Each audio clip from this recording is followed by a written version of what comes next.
পুরান চাল ভাতে বাড়ে বেশি আর পুরান জ্ঞান কাজে দেয় বেশি। আসসালামু আলাইকুম বন্ধুরা, আজকে পুরাতন একটি রেসিপি নিয়ে আপনাদের সামনে হাজির হয়ে গেলাম। আজকে রান্না করব কাতলা মাছের কোরমা। তো প্রথমে আমি কাতলা মাছের 3টা পেটির দিকের টুকরা নিয়ে নিয়েছি এবং শুধুমাত্র লবণ মাখিয়ে আমি এখন কড়াভাবে এই মাছ 3 পিস ভেজে নিব। মাছের এক পিঠ ভাজা হয়ে গেলে তবেই উল্টে দিব এবং অপর পিঠও খুব সুন্দরভাবে ভেজে নিব। খাসির কোরমা বা মুরগির কোরমা আমরা অনেকেই খেয়েছি, কিন্তু মাছের কোরমা আমরা কিন্তু অনেকেই জানি না বা অনেকে জানি হয়তো। তো আজকে এই জন্যই এই রেসিপিটা আপনাদের সামনে নিয়ে আসলাম, কারণ পুরান দিনের অনেক রান্নাবান্না আছে যেগুলো প্রায় ঐতিহ্যবাহী হলেও আমরা সেই রান্নার রেসিপিগুলো হারাতে বসেছি। কাতলা মাছের মজাদার এই কোরমার রেসিপিটা আমি আমার দাদির কাছ থেকে শিখেছি। তো আমি এখানে তেলে কিছু পেঁয়াজ ভেজে নিব, মানে বেরেস্তা করে নিব এই কোরমাতে ব্যবহার করার জন্য। আমি আজকের রান্নায় কোনো ঘি ব্যবহার করিনি। আপনারা চাইলে তেলের সাথে 1 চামচ পরিমাণ ঘি ব্যবহার করতে পারেন। ঘিয়ের কারণে কোরমার ফ্লেভারটা খুব সুন্দর আসে। বেরেস্তাগুলো ভাজা হয়ে গিয়েছে, তুলে নিলাম এবং যে তেলটা অবশিষ্ট ছিল সেখানেই এখন ফোড়ন দিয়ে দিব। দিয়ে দিচ্ছি দারচিনি, এলাচ, লবঙ্গ, গোলমরিচ এবং একটা তেজপাতা। ফোড়ন দেওয়া হয়ে গেলে দিয়ে দিব অল্প সামান্য আদা বাটা। আমি এখানে আধা চা চামচ আদা বাটা ব্যবহার করেছি, আধা চা চামচ রসুন বাটা এবং আধা চা চামচ জিরে বাটা। তারপরে হালকা একটু পানি দিয়ে খুব ভালোভাবে মশলাটা কষিয়ে নিব। মশলাটা কষানো হয়ে গেলে ফ্যাটানো দই দিব।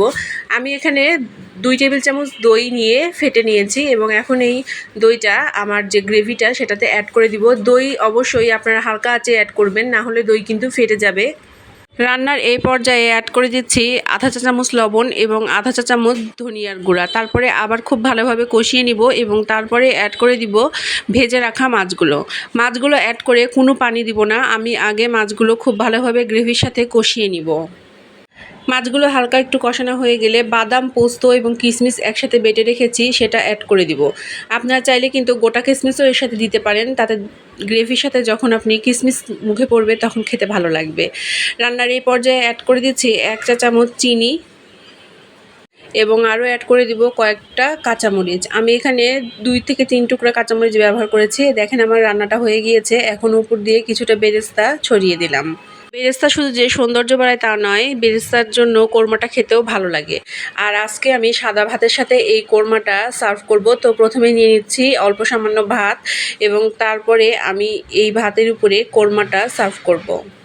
মাছের এই কোরমাটা দেখতে যতটা লোভনীয়, খেতেও কিন্তু অসাধারণ হয়েছিল। কাতলা মাছের কোরমার এই রেসিপিটা আপনাদের কেমন লাগলো অবশ্যই আমাকে কমেন্টে জানাবেন, কেননা আপনার কমেন্ট আমার কাছে অনেক বেশি গুরুত্বপূর্ণ। আজকে এখানেই শেষ করছি, আর কথা দিচ্ছি আগামীকাল আবারও হাজির হয়ে যাব নতুন কোনো রেসিপি নিয়ে আর নতুন কোনো গল্প নিয়ে। সে পর্যন্ত সবাই ভালো থাকবেন, আমাকে আপনাদের দোয়ায় রাখবেন। আসসালামু আলাইকুম।